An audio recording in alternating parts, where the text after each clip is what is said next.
This is our league, and this is your league. Broadcasting from the 55-yard line in Japan to the shores of the Great White North and everywhere around the world on Gridiron America Radio and the Sports History Network.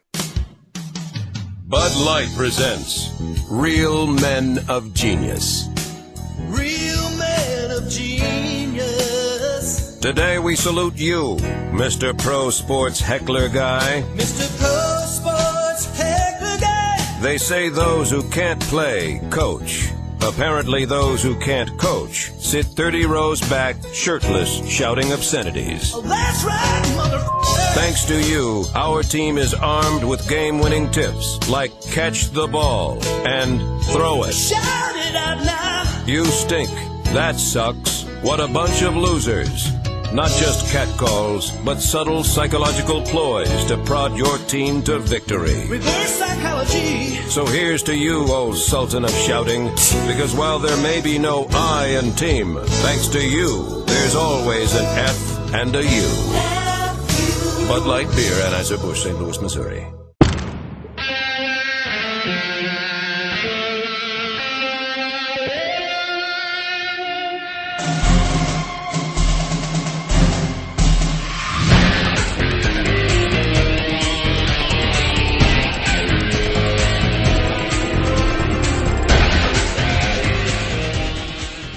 Hey, everybody. Welcome to the 55-yard line. It is Dave and I sitting down. It is evening in America. It is morning time here in Japan. I'm drinking coffee, and after we wrap up this, Dave's going to be heading to bed because he's been corralling kids all night. So how you doing, man? What's going on? Doing great. How about yourself? Not too bad. Not too bad. This is less than a week. This is kind of nice. Now we got kind of a weekly show we can do. I don't have to update everybody as to what happened in my life like the last couple months. Though, if people are listening here, I mean, we had an earthquake here in Japan New Year's Day, which, as I was explaining today before we hit the record button, I live on the eastern side of Japan, which is most of everybody lives on the eastern side of Japan. The earthquake happened on the western side of Japan, and we felt the largest of the quakes we felt here. Our building, that moment where, you're sitting there going, did you feel something move?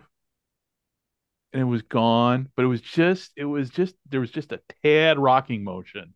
And I've been from Chicago. We don't get many earthquakes. So it was,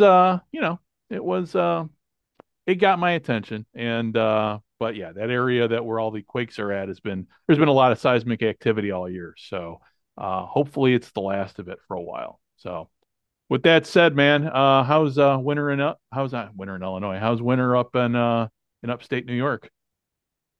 Just 40s and 50s and no snow. Incredible. Only 5 inches of snow all winter so far. That's it. Yeah, Crazy. but you know what? With that said, it's like anytime I remember in Chicago when we lived and we had, warm winters, it's like, yeah, this is nice, but we're going to get body slammed. Unless the models change, I don't think so. Really? It's not, knock on wood, it's just looking to be cold. They're not calling for any. There's supposed to be a storm hitting the East Coast that's supposed to miss us this weekend. So it's wild. It's just absolutely wild. It was. Damn. We had the warmest December ever. It was I think 42 degrees was the average temperature in December. Oh, wow. It's wild. Well, yeah, it's, anybody, and without going into it, but anybody who says global warming is a hoax, I don't know. I mean, where I live at, it's basically on the same latitude as Mississippi. And so, when I first got here, I didn't realize how hot it was going to be. And obviously this summer here, I mean, summer everywhere was ungodly, but it was upper 90s for like almost 2 months straight. And the last time I spent any quality time in Mississippi, I was training for deployment to Iraq, and when we were during the training for Iraq, everybody, and I trained at a National Guard base, along with about 11 other Navy lieutenants, and National Guardsmen were there. This is the height of the surge, and everybody's like, "Man, can't wait to get to Iraq. It'll be a lot nicer there." And yeah, yeah. So here 97 degrees and 90% humidity. Man, that's just a special kind of heat. So yeah, swamp ass is really the only way to describe it. So, but with that said, hey, you know what? I'll take I'll take 50. It's 50 degrees here today, so I am not gonna complain about the weather, but yeah, no, it's gonna bite us in the ass. So speaking of biting in the ass, the Big Ten bit the SEC in the ass this past weekend. Sure did. I mean, it surprised a lot. I'm assuming it surprised a lot of people. I didn't think. I mean, they had four good teams. I think after what Georgia did to Florida State, um, all the criticism that the selection committee took went out the window. And but it was. I thought both games were good. They presented a lot of great highlights, and now we're gonna have a championship game that it's gonna get an amazing rating. I think it's gonna be it's basically the Rose Bowl playing for the national championship. Yeah. And Hey, where are they playing the national championship this year? that is a great question. I'm not even sure. I will while we're talking, I will look that up because that's a great question. They just played the. I'm going through all the places they just played Because to it's not do like they're that. playing in a traditional bowl game at the end of the year, which I honestly, why they don't play the national championship at the Rose Bowl, because it is the granddaddy of them all, to Uh, me would make the most sense. But obviously, money talks now in college football. well, yeah. So basically, they're going to be. NRG Stadium in Houston. Oh, okay, all right, Well, okay. I'm assuming they're rotating it so everyone could put bids in because if they just go to one place, Oh yeah, yeah, you're not gonna get you're not gonna get well, I guess at the end of the day, I'm surprised it's not in Dallas because it seems like Jerry Jones is giving the most money for any game being played. yeah. Well, I mean, it's turned into the Super Bowl now. I mean, which is great. That's what we all wanted as kids growing Yeah, up when we had the national polls. But it's, college football obviously is the other major league football yeah. league in the United States. And, Mhm. yeah, I mean, it's just so, yeah, I didn't know. And the problem is like, so with the game, watching the game, I know you're going to be able to watch it. So for like me Mhm. here, I got to figure out a way to watch it because I'm geo blocked from most college football games. Huh. Without a VPN, and the problem is with the way the television contracts work. I mean, you got YouTube TV, but for me to use YouTube TV, they're like, "Oh yeah, we know you have a VPN, you can't watch TV." So, Oh. yeah, it's a bit challenging. So, we'll see. We'll see. I might be able to find a way. I mean, I'm sure somebody out there is going to you know, going to figure out a way to get the college game on TV for people to see overseas. I I'm don't not know even, how. yeah. I don't know where, but figure it out. I'm not even sure what channel it's even on. I think it's on wouldn't it be on ESPN I don't. or ABC? That would be my first thought, but is it one of those now? And I mean, it's ESPN, so you know what? Stream it on Watch ESPN Okay. because I couldn't remember. I know they had talked about. I know they wanted to package them, but then they were talking about taking the semifinals and the final out of the package so they can get a whole new round of people bidding on them. So I wasn't sure where they were in that process because if you say, look, we want the two semifinals and the finals, okay, Fox, ESPN, Apple, there's a whole new level of revenue that they can generate by going that route. Right. Yeah.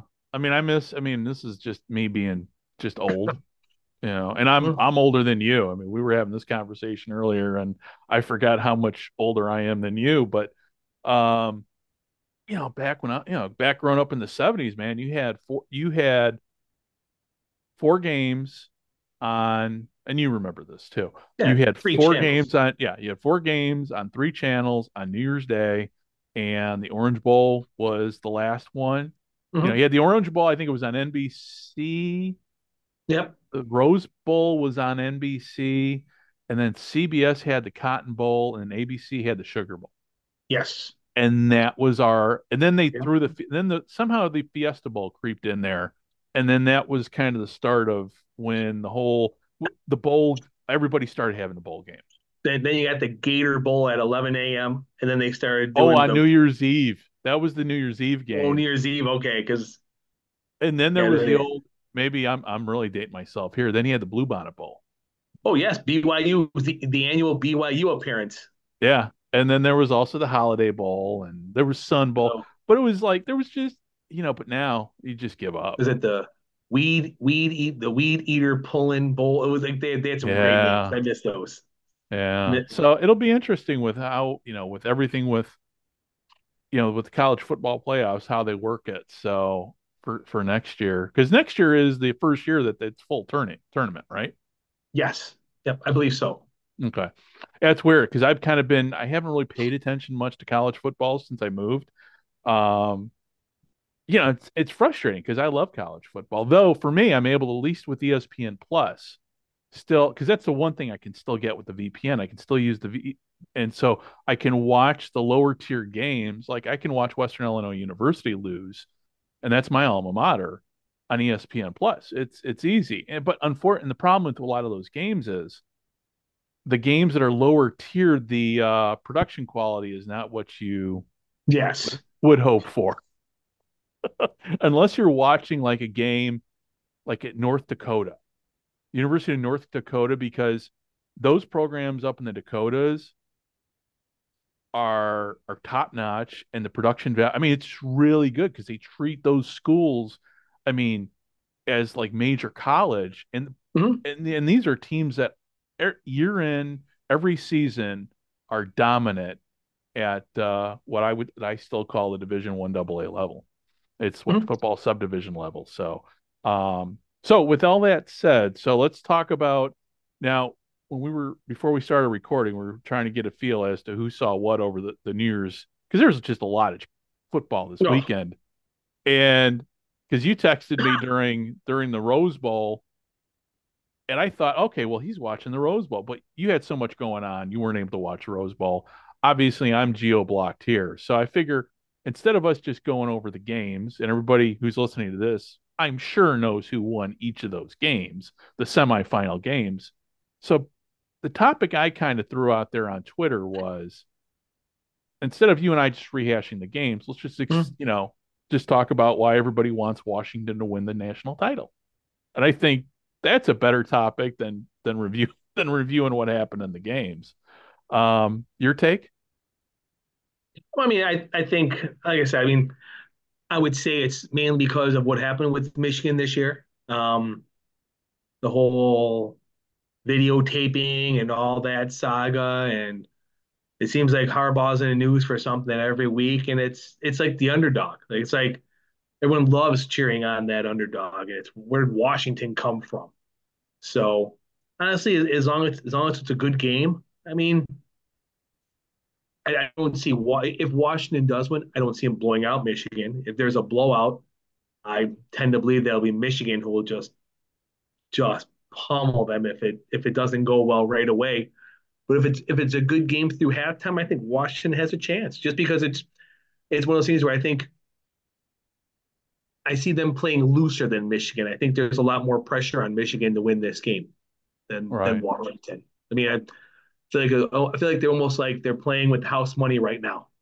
Yeah. We got here. What's the worst that happens? We lose. It's one of those things where Yeah. And their conferences and the Pac-10 or Pac-12 or whatever it still is now, that's yeah, gone by the end of this is, yeah, and so, to me, I think, I grew up when I spent what first little bit of my childhood in Michigan. In fact, my first college football game was Michigan versus Navy. So in my heart, I'm always been a Michigan fan if I've got a root. But in this one, I'm rooting for Washington because, well, not only are their colors the same as my, purple and gold, all same as uh, my where I went to college at Western Illinois, hell, the W's even the same, damn near the same in their in Western's logo compared to Washington's logo. Um, but yeah, no, I'm just, and plus, Oh, the thing is with Washington, and people forget that's where Warren Moon played. yeah. Yeah, the greatest player ever to come out of Washington. I mean, and no, I mean, like I said, I don't mean to disparage anybody who's a Husky fan, and they had a great season, but Yeah, they're not a they're not a team that if you name 10 teams, Washington is not one of those 10 teams when you think about playing for a national championship. So right. I'm not trying to take anything away from their season. It was a tremendous season. They had some huge wins along the way. Um, but it's just one of those things where you, you threw those four teams out. I was like, oh, Washington. Oh, cool. Good for them. Yeah, Now, I saw that, and I'm like, Washington's in the semis. now Like, you know what? oh, Maybe okay. maybe they can NCAA can put a game together, and next week they play Georgia. So Yeah, yeah. Well, it'll be, at least now this will be the last year of really having that controversy as to who oh, should they'll really be. they'll have that controversy forever. They'll Yeah, they yeah, they're never going to solve this. It's just how it's gonna be. You need right. to have until you have a definite route where there are and like I said, here's an example. There's 10 conferences or eight conferences, Yeah, and the winner, those eight get automatic bids, and yeah, then you play down from there. So until some scenario where you take voting or people's perceptions or people once you take until you take the people factor, the person out of it, and just have it cut and dry with you're in, you win the division, you're in.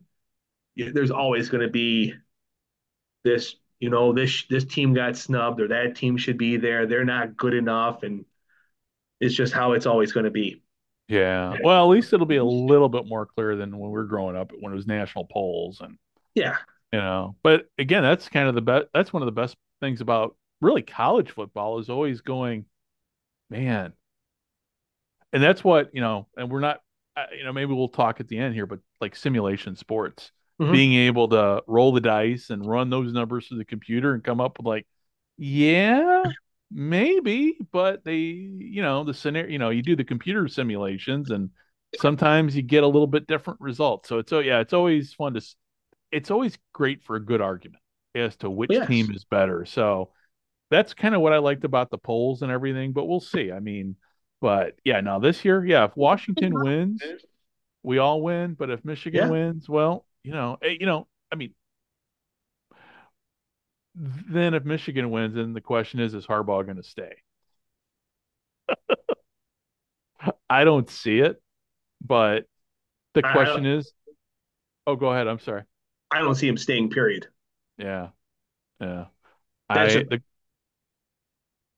too but too too much money and doesn't want to deal with the headaches. yeah, They're but then watching him. where does he go? Someone's going to offer him $7 million a year to coach in the NFL. You think So it's going to be the Bears?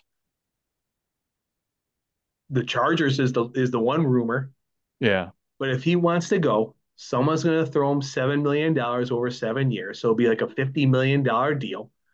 He'll last whatever number of years, and this might be it for him. Yeah. Yeah, Yeah. at all these guys, at some point, like I don't see I don't see the Lou Sabans anymore. I don't see Harbaugh doing this until he's 70 years old. I don't see the Paul Bear Bryants, the Joe Paterno. I just don't see these Right. guys coaching in their 70s anymore. I just don't. They don't. Coaches don't get that kind of not so much a leash, but carte blanche. They're not. They don't. They're not. Their job is to raise revenue, to generate revenue just as much as is to win games now. Yeah. So if they're not a good fundraiser, if they're not a good NIL, the alumni. I mean, look what they did, Jumbo Fisher. Yeah. They it was the alumni who came up with $85 million for him to go away. Probably I the mean, best. Yeah. that I want that job. I listen. I'll sign a 10-year contract and someone fires me after 8 and have to pay me. Are you kidding me? And they're worried about will Fisher coach again? I don't think he cares. Yeah, I mean, he would probably want to, but for the right. next 6 years, 7 years, I'm good. Yeah, yeah.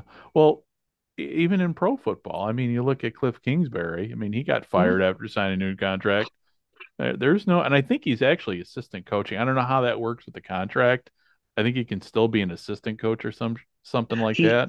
he probably did a settlement and got a buyout and got a lump sum Yeah, and said, "Look, we'll give you here. You got 3 years left at $6 million. How about we give you 15 right now and we're done?" right.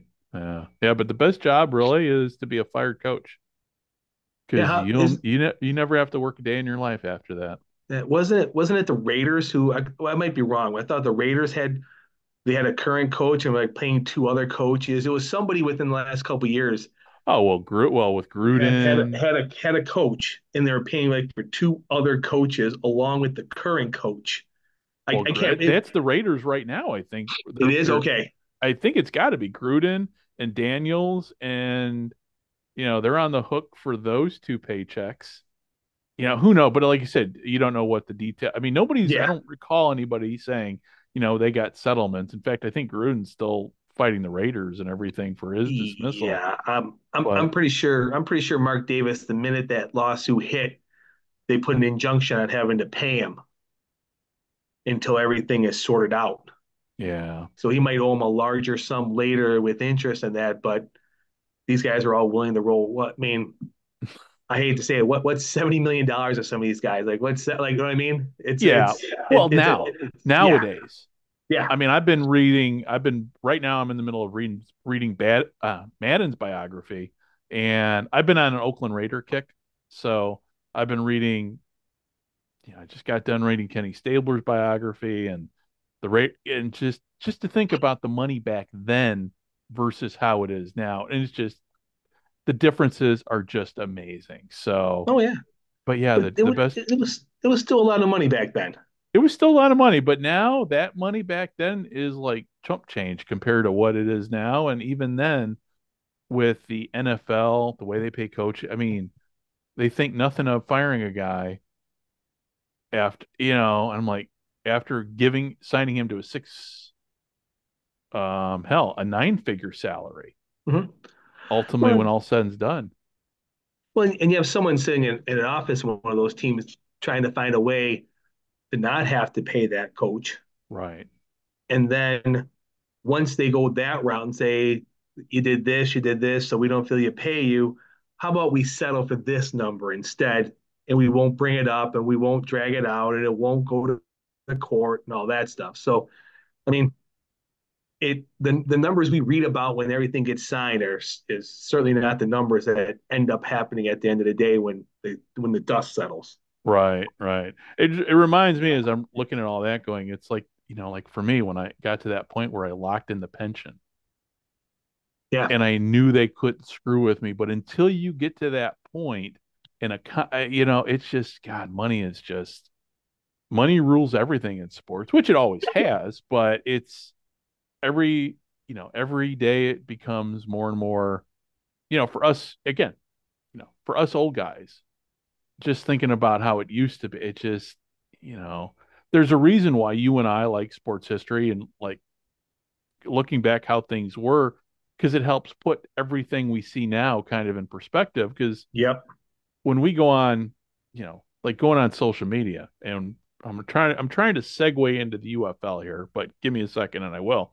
But to see people just talk about like, oh man, you got no sense of history, just kind of where things were as to compare to now. You don't know how better it's almost you don't know how better things are now and also how much worse things are now when it comes to Mhm. sports. It's kind of like a double-edged sword. So, which gets me into spring football and the other, besides all the football that was going on this weekend, what happened during what halftime of one of the NFL games is Danny Garcia and Dwayne Johnson came on and officially announced what we already knew of the United Football League. So, what do you think, man?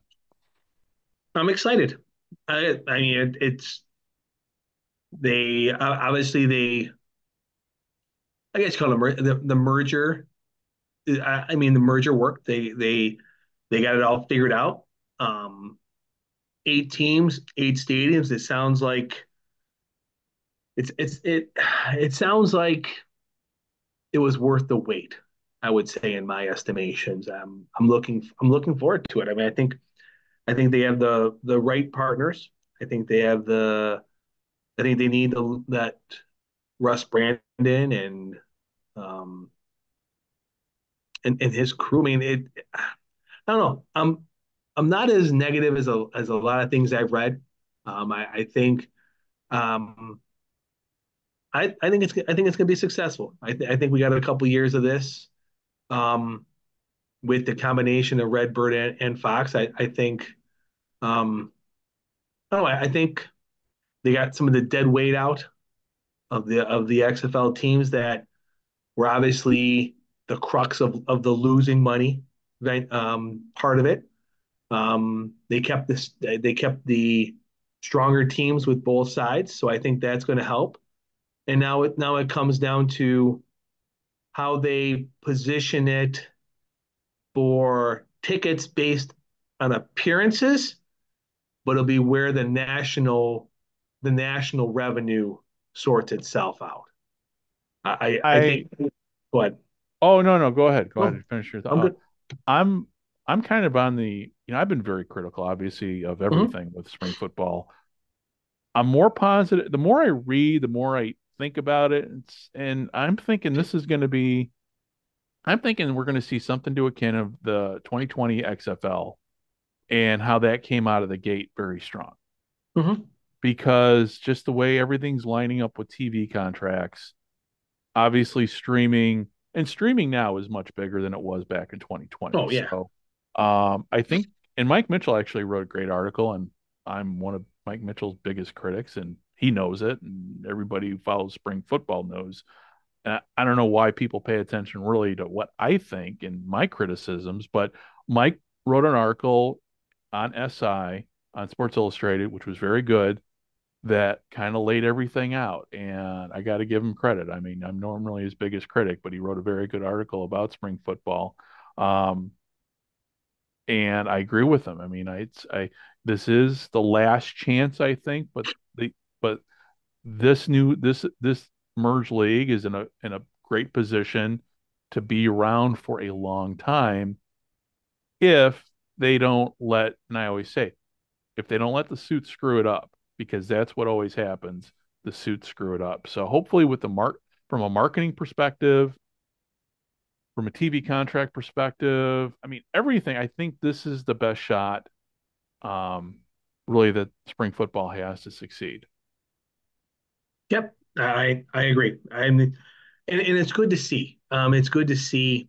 I know um, Mike has done a lot of covering of spring football and in different kind of I guess you call it alternative football. So it's good to see. It's good to see Sports Illustrated pick that up and put that out because I think that's something that's been sorely missed in this iteration of spring football is media outside of the media that's been created by the USFL or the XFL. Right. And that's where and granted, I Mike Mitchell covers both and he's got an ear to both of them, but to then have that put into a third party publication that honestly didn't cover it, hasn't covered Yeah. it, Yeah. might have put a blip or a blurb somewhere along the way is a good sign. You know, it hopefully that feeds and hopefully that gets more exposure for both of them because it's what's needed. Yeah. That's how it's gonna Yeah. work. Well, you remember back when we were kids when Sports Illustrated covered the original USFL and gave that league so much legitimacy.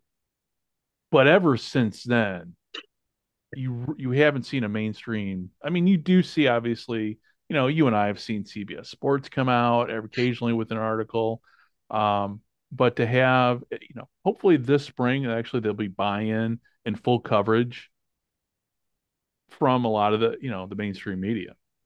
I mean, Um, I'm very, go ahead. no, I'm old enough. I used to get the sporting news, and they Oh, and they covered the USFL, that's right. Yeah, because they were all in all on of it. USFL Yeah, coverage. yeah, they were. They during the spring was. I mean, because they they covered baseball, but they didn't have any exclusivity. But they really covered. They threw a lot of reporters at covering it. They covered each of the conferences. They did team reports. Yeah, I mean that's how I got my first exposure. I mean, watching it yeah. on ABC, watching it, but getting the sporting news as a 10-year-old or Oh 11, yeah. that was my subscription. It was like that was my Christmas present, my sporting news subscription. Well, and then now if you go back, I think you can find like old issues of that like at archive.org. But you can find a lot, PDF versions people have saved and uploaded. Um, but yeah, I remember that. For whatever reason, I was a Sports Illustrated guy. In fact, I have a subscription to, just to go back and look at the old magazines from the 70s and, back when Frank DeFord and Paul Zimmerman wrote for back when that was real sports writing.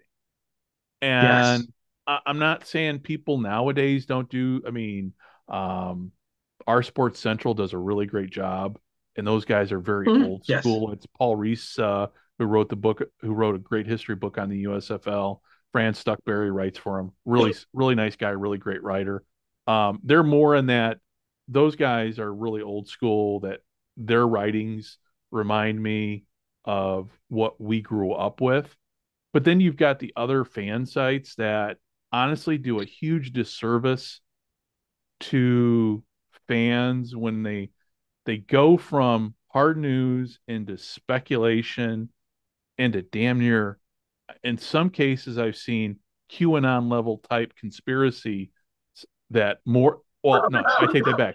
People will take that article and then go to Facebook, and then start to see the QAnon effect. Well, and there are a few Facebook fan sites that fortunately I've been banned from because I just like, dude, get a grip, get a grip. And you and I were talking about some of those earlier, and it's like, yeah, yeah. I mean, I love fans, but man, sometimes it's like, dude, just get a grip a little bit. You don't need to throw your 12-year-old conspiracy dreams and fantasies on every page. We get it. But then, the old guys are like, what the hell is this guy smoking? And there's always some guy like me that's always got to inject his opinion and piss everybody off. It, searching for the clicks. It's all they want. Click, click, click, click, click. Yeah, clickbait. It's like, I saw an article come out about, you know, okay, so we were talking now. I mean, the league's literally barely even a week old, and there's articles out about possible expansion. And there was a discussion of it by the UFL, and there was an article in UFL News Hub. That's what it is now. It used to be XFL News Hub, I guess. Um, and there was no. It was just, Mark Perry was just repeating what was said there. There was no speculation, but man, you know what? Somebody's going to take that article, and not that Mark is saying that it's going to happen or anything, but somebody's going to take Mark's article and put it on social media and then start spinning out theories and plans and everything based upon, just like, oh, guys, come on, get a grip. I mean, So, but in all honesty, it's no different than what the NFL did in the 50s, what the USFL did in the early 80s. Like the USFL didn't play a game, and they're already talking about expansion yeah, yeah, for it's the true. 84 season. I mean, I Yeah. remember that vividly. How already the list. I think it was Chet Simmons. The list of cities who have contacted the USFL about having their own team is, I forgot what the number was, but it's all. I mean, you know what? At the end of the day, if one municipality or someone goes, "Hey, you're looking to expand?" Like Yeah. it's like that's like an investor call. Yeah. Yeah. I don't know. But yeah, this is where, like I said, the history part of it comes in Yep. because, you read it on social media and everybody's got a phone. So we've all got idle time. And I'd much rather sit down and look at the sports groups than read any other of the crap that's going on in the world right now. Yeah. Because ultimately, in the end, we're all football fans. We all want the same thing. We all want spring Yep. football to succeed. And But yeah, we don't want it to go away. And I mean, the fan sites do a great service, but sometimes they also do a disservice, and that's fine. That's we don't live in a communist society. Everybody's out to make money on their. That's fine. Um, but it gets frustrating from guys like you and I that know our history well. And sometimes, not only do we see history being repeated on the business side, but also in the media side. And it just gets frustrating. So hopefully, I don't foresee them expand. They've got to get at least 2 seasons under their belt before they start talking about expanding. I mean, if they have a good year, Yeah. don't be surprised if there's 10 teams next year. Okay. Well, if they're going to do 10 teams, they got to add a couple teams to the north because it's Well, I mean, I think at the end of the day, there's a lot of potential stadiums out there that, you know what? If you're sitting in a city that doesn't have professional football and you have something like a St. Louis and you have a stadium,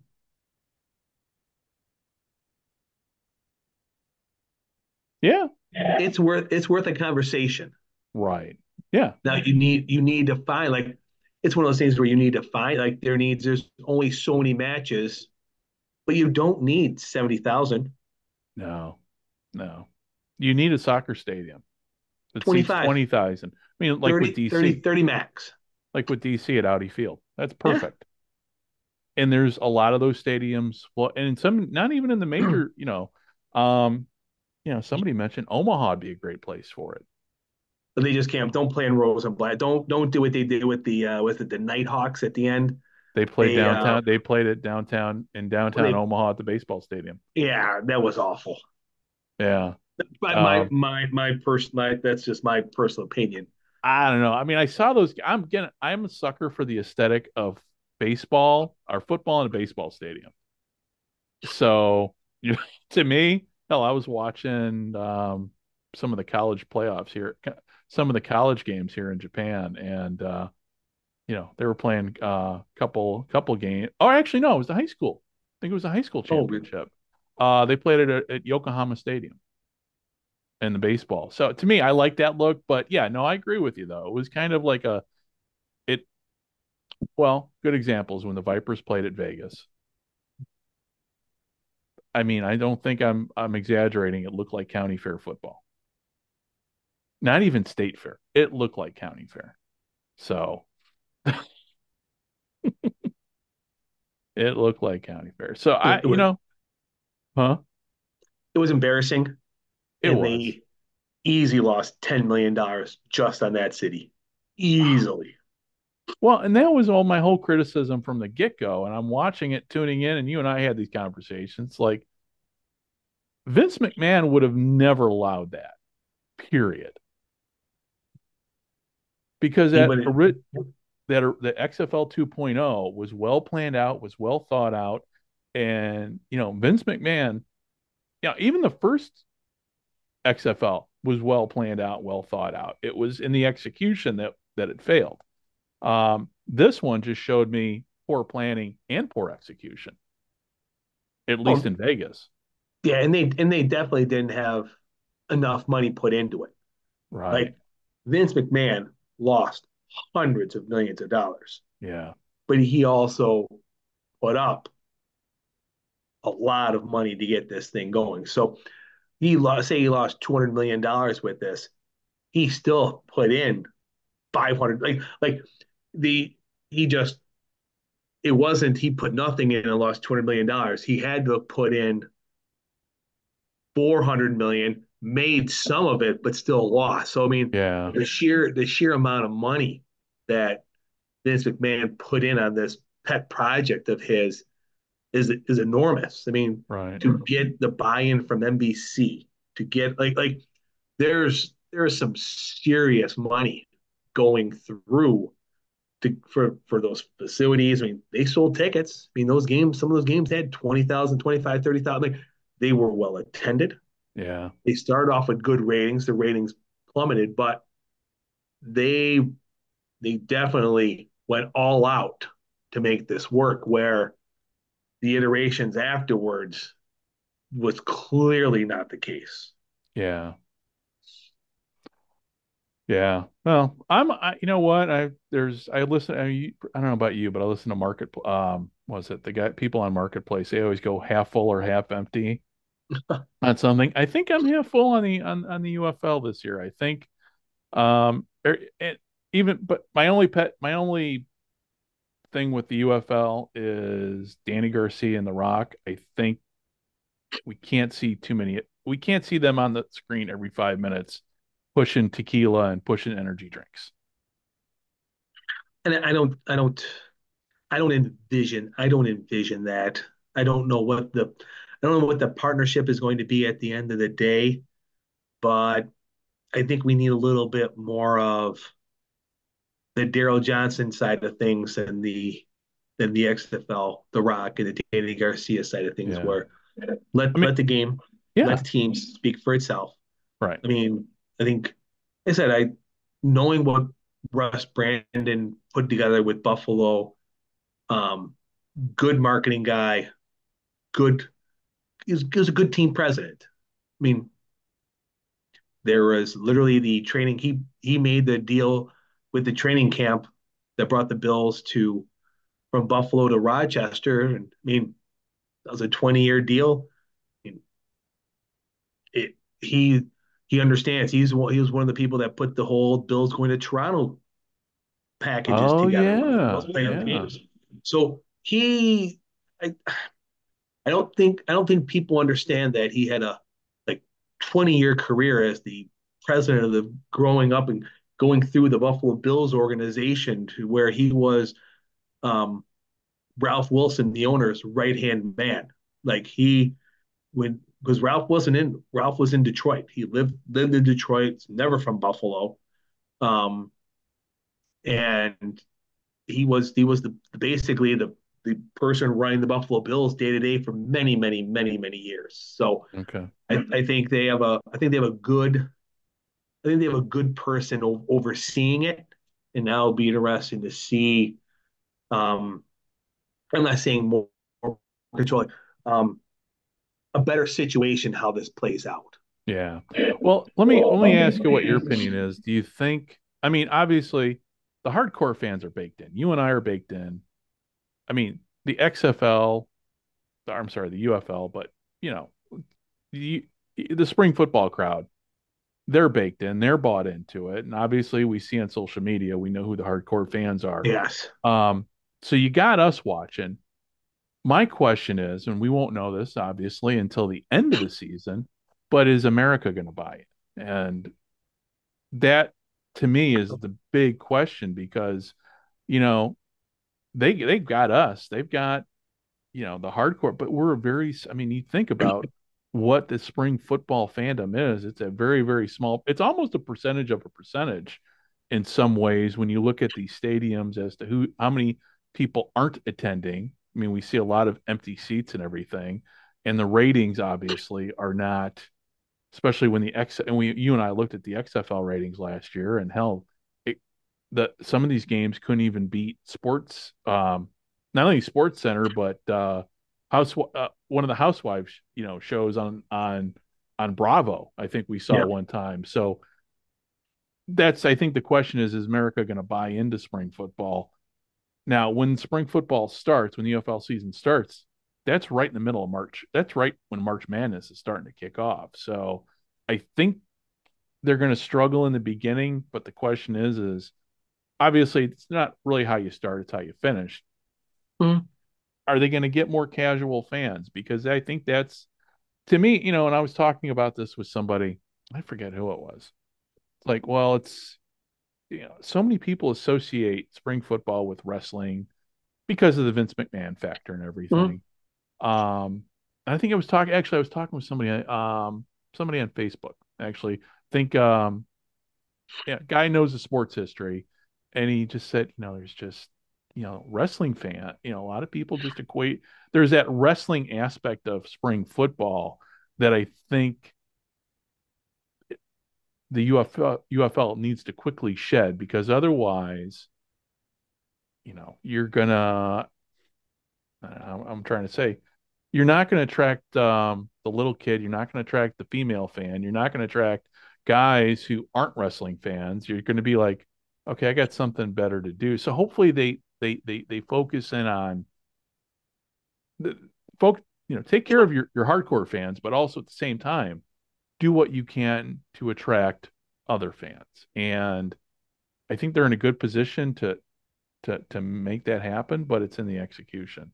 And I think, the other thing too, just on that note, you've got you you know the UFL has a lot of people, a lot of, going back to the fan sites and everything. So you've got Mark Perry doing his work at USFL News Hub, and you know what? He does a great job. I am a huge critic of him, but when it comes to taking, reporting to the fan, getting information out. He does a great job. The guys at Pro Football Newsroom, Stefan, Zach Heilman, they do a great job. Everybody's a football fan. And there's other websites too that are out there. The UFL has all of these fans who are devoted, who have spent a lot of money, spent a lot of time, put a lot of money and resources. They need to utilize these free sources to get the word out. So hopefully this year, I mean, obviously, last few years, and these fan sites have been going on for a long, long Yeah. time. So hopefully they're going to leverage the fan base to help bring more people in. So, and for like I said, anybody, we were talking earlier about that expansion article. It's a good article in USFL. I'm saying on UFL News Hub, uh, that Mark wrote, just kind of outlining about what potential expansion plans are with the UFL. And maybe it's going to happen. Maybe it's won't. It'll probably happen if the league is successful. But also too, you got Mike Mitchell. He did a great article on SI saying, hey, it was a very objective article, which I enjoyed reading. Um, so with that said, we'll see what happens. We'll see what next week brings. And obviously we've got the dispersal draft coming up. So I'm not really into that. Because right now we don't know what to make it. Somebody was like, well, what are the odds, power rankings for the league? I go, well, it's kind of too soon for that. We don't know. We don't know. But again, these are fans. It's just what fans do, which is fine. Which is fine. It's, you know, come kickoff, then I'll kind of pay attention to that. So speaking of kickoff, oh, go ahead. You were getting ready to say something, man. Well, as I say, I think we'll have a good indication, at least a preliminary indication as to the potential success is once they announce the television schedule. Yeah. So now you have the Didn't best even of think about that's a good point. I forgot about that. you have the best of both worlds. You have Fox and you have ESPN ABC. Now, granted, you're going against the NCAA tournament, but if I'm, I mean, I want to see the XFL put games on like second-rate cable channels against those. Yeah. I mean, I'm not in the room. I'm not making this up. I'm not making this. I'm assuming that ABC probably doesn't have the strongest programming going on the weekend of the NCAA tournament. What's the word? What's I mean? Uh, they can probably get better than a movie by putting the kickoff of the UFL season on ABC against the NCAA tournament. Yeah. I mean, I don't know what this, but I think once we see the announcement of the schedule and where what networks are being used, once again the times of the games and how this all plays out, I think we have a good indication because if we have a lot of 10:30 Thursday night games Oh again, yeah. People aren't going to tune in. yeah. I'll tune So, in because it's morning time for me in but Japan. but but but but the But casual person, the yeah, casual person, right. you have a better if the game's Saturday night at 7 o'clock on ABC or ESPN, you have a great chance of getting the random bar that had a game before it or something not realized, or an easier chance to put it on. Because if you're going to your local sports bar and you're going, hey, can you put USA Network on? Right. It's going to be hard to get that. But if it's on ESPN or if it's on FX1, like a normal, not normal, a typical sports bar channel, I think you'll have a lot better opportunity for the casual fan to trip into it Yeah. than they did this past year. Right. Yeah. No, that's a good point. That's a good point. But at least with the, the new with the league this year, they don't have any West Coast teams. So, and that was the other complaint too. People were having couple complaints actually. No major market teams, no West Coast teams, and it's becoming, with the exception of Michigan, it's basically a Southern League. So, obviously, there's a reason why most teams are in the South because it's kind of warmer, and Mhm. Michigan's got a dome, so that's understandable. But with that said, I mean, you got to go to your strengths, um, but we'll see. I mean, it's there's plenty of dome stadiums, but it's again, I think that they were smart just keeping one northern team and kind of keeping the teams in the South this year. And it's made for TV, so you want good weather. Yeah, It's yeah, not about the old USFL or the old XFL where you're making up a 3-team league and the Great Lakes division, and then you had the New York, New Jersey area. Like we're not there anymore. We're not at that where you're trying to put a block of teams here, a block of teams here, a block of teams here. right. They're all going to fly. So Yeah, whether it's an extra hour or extra two, now you're not going to have a USFL game where it's such a driving rainstorm in San Antonio that the power goes out. And right. 40 years later, you're talking more about how the lights went out than the gamblers playing the gunslingers, because that was a night that the thunderstorm knocked out the transmitter and the place was dark for 40 minutes until they got it back up. They don't want that. Like that, Yeah. like those stories are great. They're No, they are hilarious great, 40 but years yeah, later. yeah. But they But want to they want to control it more, made right. for TV, and Yeah. Yeah. Well, yeah, you again, it boils down to how much the average fan is going to buy into it. yeah. And you can see too on social media, man, there's a lot of it's split, man. People are like, man, if the breakers aren't in, I'm done. Or I'm through with it. So it'll be interesting to see how much of that, because the one criticism I had was, man, you're pretty much cutting your half. I mean, you're cutting your fan bases and you're making one new, but you've already lost. You possibly have lost, but we'll see. Me personally, they're going to tune in. It's like the guys that's like, with Colin Kaepernick. Oh, I'm never going to watch the NFL. It's always some old angry white guy. That's what it is. It's always that guy.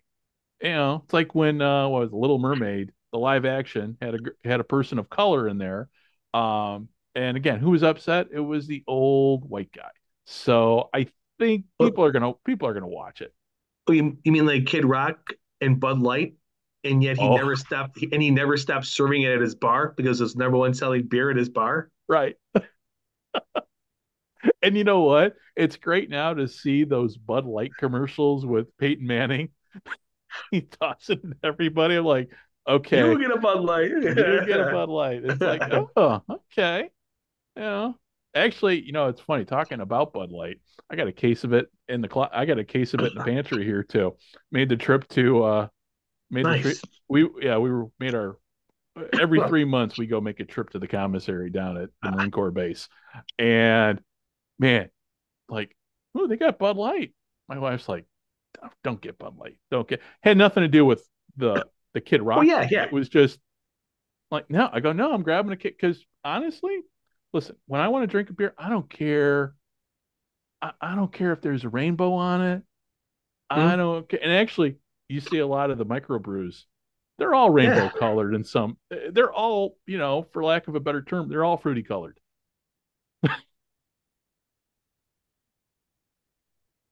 Hey, okay. Oh, you just stepped away. Dave right now just stepped away from the camera. Oh, there he that's what he's going. He's got That's my favorite. Miller High Life. Yeah. It's the champagne. Oh, have you ever done the brewery tour in Milwaukee? I've not. I've been to Milwaukee once, and it was closed the day I went. Oh, yeah. My wife and we went a trip up there from Chicago one day because she wanted to do it, and it was well worth it. You Yeah. walk into where, because it's just like, man, it smells like an old man bar.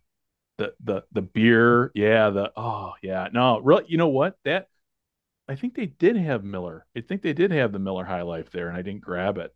But to me, if I've got to pick and Miller High Life's on there, I'm grabbing the Miller High Life because Yeah, that but is to me is the best. yeah, and way before this, I've never liked Budweiser unless they want to become a sponsor. Then I will gladly show your can all the time. But never being up and growing up in Buffalo is Labatt Blue, like Blue Oh Light. yeah, That was the big beer because we were right by the border. I grew up 5-10 minutes from the Canadian border. yeah. So So you've gone over and gotten a 2-4. of course, My wife's like, "What's a 2-4?" I go, "It's a case. It's yeah, Canadian speak for a case." So yes, because you have to go to a special store, yeah, yeah. Well, it's like the the beer movie. store. Yeah, it's like in Strange Brew, man. It's like, yeah, Yeah. we'll Oh yeah. have, No. 2-4, please. Then you whip out the mouse in the bottle. Well, here in Japan, I mean, the thing is with beer, um, beer's kind of pricey. I Yeah. mean, there's good beer here. You go into, in fact, we're going to head to the grocery store probably later today. I peruse the beer aisle, but they sell things more by the can here. Ah. And there's one beer, I forget the name of it offhand, but it's kind of a cheap beer. So it's like a 6 pack for $6. It's pretty damn good beer, but it's Japanese beer. But so yeah, no, I appreciate going to the Marine Corps base and being able to get American beer but yeah, getting back to what we were saying, yeah, Kid Rock, that whole thing, the beer controversy, angry old men. It's like, man, you know, so He's got to sell. He's got to sell those greatest hits albums somehow. yeah, yeah. I mean, I don't get why people get upset about. Oh yeah, yeah. I remember how we started this. Talking about about people being upset that their USFL team or their XFL team is gone. Yeah. It's like, dude, you're still gonna watch it because it's football. If I mean, you and I are gonna watch it, and you and I last year were the XFL league's harshest critics Hmm. because but we're going to watch it, and Of honestly, course. it's going to be an enjoyable. And I think this year, hopefully, there'll be a kumbaya. And I've noted in this year, I started out, I'm not going to be very critical of the USFL media. I'm just going to let it play. I'll call them out I'll call the media out, obviously, for bullshit spin on attendance and ratings numbers. But in the end, and I think maybe this year they've learned their lesson. Call it as you see it. Don't be Baghdad Bob when your ratings are declining, saying all is well. There's some positive in here. No, ratings suck, period. And, let the reader figure out, let the reader Hmm. take a look at it and come Yeah. away with any positives. Don't be the one trying to spin do a positive spin on real shitty news. I hate that. Yep. And that's just the intel officer in me. Because, I mean, Mhm. if I would have ever, and that was the thing too, I don't think we ever talked. So, we talked about those ratings last year for the XFL. Okay. And so if I would have if that would have been an intelligence report, Mhm. okay, that I had to go brief in front of an admiral, I would have got my ass chewed out for giving a positive spin. It just makes you look bad. So be honest, call it as you see it. And yeah, say we don't know the streaming numbers, but don't make it sound like, the streaming numbers, because that was always pissing me off. Well, we don't know what the streaming numbers are. So now you're saying because you're implying that the streaming numbers are going to be great. And so Yeah, it's, there's 100 million people watching it on ESPN Plus. yeah, Yeah, don't. Yeah, exactly. That's exactly how it was phrased every time, and it Yep. pissed me off. And I'm like, come on, that's not responsible journalism. Hopefully those guys have gotten the message this year. And I'm not going to name names, but anybody who's listening who knows me, knows you and I has listened, know exactly who I'm talking about. And with that said, I think this year, I think they're doing a better job of Mhm. covering the league and being more objective about it. So that's been my only spin. So, hey, let's segue a little. Let's segue here away from the UFL. Let's get back to Japan here. Let's talk Rice Bowl. So last night, now remember it's morning here in Japan. It is still yesterday in the States right now. So it was yesterday for me. So we had the Japanese version of the Super Bowl, the Rice Bowl, in which the Fujitsu Frontiers beat the Panasonic Impulse 16-10. This was 3 years in a row we've had this matchup, and 3 years in a row we've had the same result. And they play the game at the Tokyo Dome. I don't know because I've been going back and forth with my buddies over at Gridiron Japan because we're going to be covering this game either this week or maybe reviewing the game. I don't know. Whenever the three of us are able to sit down to kind of review the game. But yeah, so it was the third year in a row Fujitsu has won the X League title. The three of us pretty much called this at the beginning of the season because Fujitsu is just they're stacked. And unfortunately, our buddy BJ Beatty, his brother Bronson was injured during the game on defense. He's okay.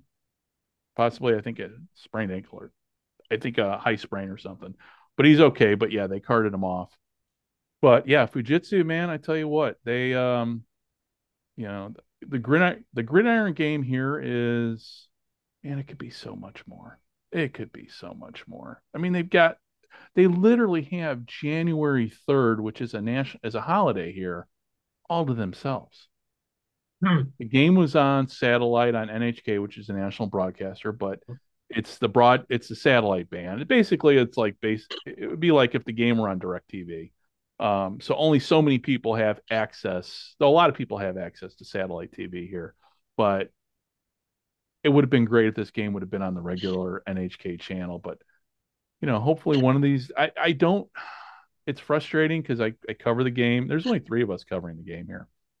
And next year, now that I'm fully settled, I plan on doing write-ups and everything Good. for as many games as I can because nobody's covering it on the ground here. And what you see on American Football International, they don't have, as far as I know, they don't have everybody on the ground here covering the game. They did a write-up about the game, and I think they borrowed it.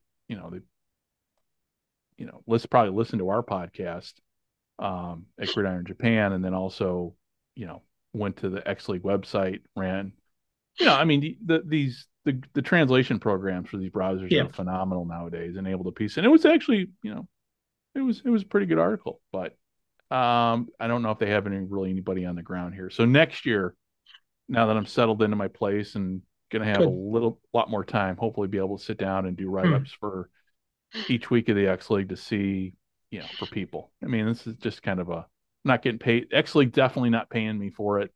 And in retirement, at least in retirement, I can be all what I wanted to be when I was 12 years old There you go. with the technology. So, but yeah, going back to what I was saying, the X League, yeah, they had their championship. Don't know what the attendance numbers were. If I had to guess, maybe 15,000 were in the Tokyo Dome. I know John and BJ were there. John was, I know they both were there. I didn't get any pictures from the game this year like I did last year, but they had halftime entertainment. It was basically like a poor man's version of the Super Bowl. They had halftime entertainment. Some Japanese, I forget who it was. Though it was funny during the game. So the halftime entertainment's on, and I text the BJ because he's sitting there watching it, and I'm like, dude, these guys suck. Like, but again, that's just the old white guy Yep. in me too. So, but game wise, it was pretty good. But Fujitsu came out basically they punched Panasonic in the mouth with an early lead, and again, it was 16-10, so it wasn't like it wasn't like it was a high scoring game. but Fujitsu pretty much dominated. And, even with the injury, because there was a lot of injuries in the game too. But Panasonic had a chance at the end to win, but they were down towards the goal line and it was 4th and 10 and they chucked the ball and it was game over. But that was about a minute, with about a minute or about 2 minutes left. So it was nice for a game. It wasn't a blowout because we had the Koshin Bowl and that was a 61-21 game and it just sucked. It was horrible. So they had a competitive game, but we'll see. The X League's got its issues with parity. When you have a league, and this is where it's much like back in the 40s with the old AAFC when the Cleveland Browns won every year. That's kind of what we have here. You've got a situation stat where it's the same team. In fact, now that I think about it, I've never seen Fujitsu lose a game since not yeah, at least me personally. So since I've really been following the league in the last 4 years. No, since we've done the podcast the last 3 years, Fujitsu has never lost a game. Wow. So with all that said, we've covered a lot of ground here, and I know what time is it over there in your quarter after 10. Quarter after 10. It's getting close to bedtime, and I've got errands to run and everything here in Japan. So with all that said, you want to reconvene next week, and hopefully we will have a guest next week. I am working on, for those of you who are listening, who have listened to this show in the past, hopefully within the next few weeks, we will have one of I call him a very good friend because he was the one guy as I was getting ready to move to Japan that checked in on me when I was out in Boston, reached out to me, gave me and my wife a whole bunch of great suggestions where to go eat. Former GM of the New England Patriots, former scout with the 60s era Baltimore Colts, and the son of former NFL Commissioner Burt Bell. It is one Upton Bell, and hopefully we will be having him on next week or the week after, but soon, and also the guys from the UFL podcast to talk about the league. I was hoping to have them on this week, but things are so fluid and everything. I figure we give there's plenty of time before the start of the season there to have them on, and also Fran Stuckberry at over at Our Sports Central. Hopefully we're going to have him on at this month when our schedules coordinate and everything to talk more about not only about the UFL but about the sports writing done over at Our Sports Central, because they cover all the minor league sports, and it's the one place to go. I mean, there's really not too many places that report on these on the minor leagues, but their website covers it all, and it's a labor of love and some great writing. Again, Paul Reese and Fran Stuckberry run that site, and if you've not read Paul Reese book on the USFL, it's available for Kindle on Amazon. It's definitely worth the money to download and read. And with all that said, but before I sign off, let's really real quickly, let's end it up here talking about books. Have you started anything new since we talked last week? I started Pastime off your recommendation. Yes. So it's that is a great. I have read that book twice. So the book Pastime, and who is the author? Because my memory is slipping on me right now. Ted Kluck. Ted Kluck. That's right. It is okay. So the book, it's about simulation sports, and it's about simulation football, and it's about Ted's experience in a simulation league, using Action PC Sports. No plug here because I'm gonna, this is free advertisement for Dave Cook Sports on Action PC Football because and so he writes a book about his experience being in a league, using the software program and building a team and just his whole experience. And to me, I've read the book twice. It is a great read. And towards the end of the book, a buddy of mine is he occupies pretty much the full chapter. Gentleman by the name of Randy. And I can't, and Randy, I know you're probably going to listen to this, but I can never pronounce your last name. So I'm just going to, for those who are listening, you get to the last chapter, Ted's talking about Randy. Um, and Randy's a good friend of mine, but I can never Savigny, I think. I don't know. And I'm gonna have to email him later going, dude, I can't pronounce your last name. So my apologies, Randy, because I know at some point you're gonna listen to this. So but it's a great book and it's a quick read and it's one of my favorites. It was one of those where as I was getting ready to move and I had to give books away, I had to give the hardcore. That was one. It was hard for me to give up because I just enjoyed it so much. And for those who think playing simulation ball and building a team is easy, when you got 16 other owners and you're playing in a league with a bunch of old guys who spent a lot of time doing their homework drafting, one of the first things. So when I joined Randy's league, because it was with the first league I joined, within minutes, guys were, hey, you want to trade this guy? Want to trade this guy? I went, dude, I don't even know who's on my team. So you always got to be careful of trade sharks because they're out there with. So you're reading that book. I'm working on not Man's autobiography, but his biography.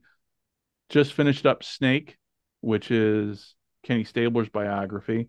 And hopefully after I read this book, then I'm going to start on my Al Dave. I'm gonna go read Man's book. It's on archive.org. You got to get cruising with the twos.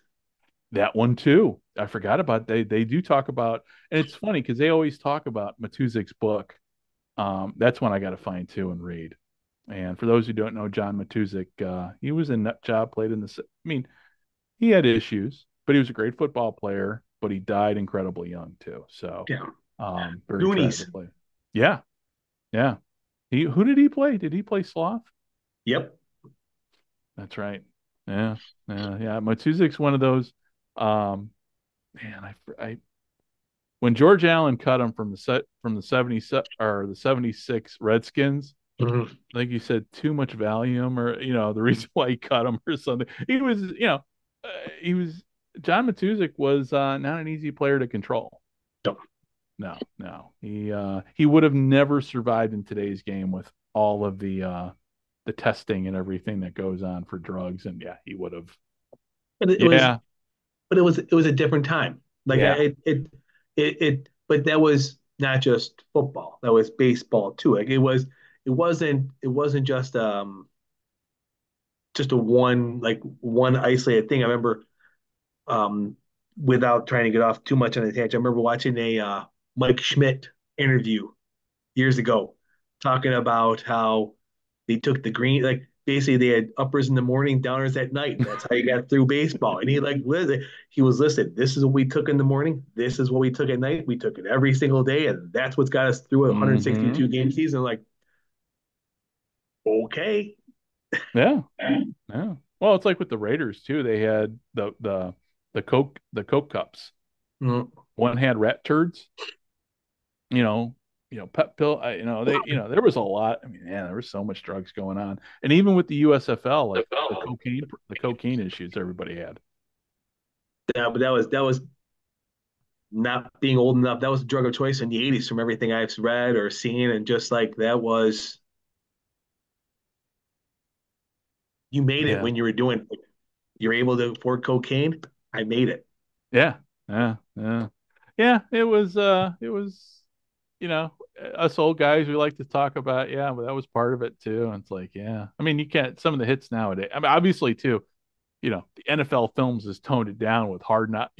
I'm still surprised they even use the term hard knocks because all of the CTE, concussion, everything that implies too. I'm surprised that they're still even using that because remember, NFL films will put out these VHS tapes of like, killer hits and everything. You don't see that anymore. It's just it's a different world we're in now. So with all that said, listen, I'm gonna let you start making your way to bed here and getting ready to start a new day, and I'm gonna go enjoy the sunshine here in southwestern Japan. Hopefully we don't have hopefully the aftershocks lessen. I'm still getting alerts on aftershocks right now on my phone. So yeah, so hopefully hopefully that all quiets down here. So but hey, until next week, everybody, thank you very much for listening. And hopefully we will have a guest next week. I've got nobody lined up right now, but we'll see who comes on. If not, it's just Dave and I talking about the week that we never even got to the playoffs, but we'll talk NFL.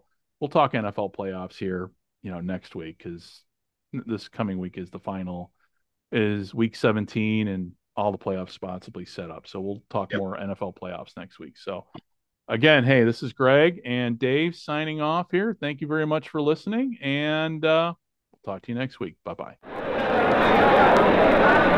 This is Ralph Guillaume of the Washington Redskins introducing Hail to the Redskins.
This podcast is part of the Sports History Network, your headquarters for the yesteryear of your favorite sport. You can learn more at sportshistorynetwork.com.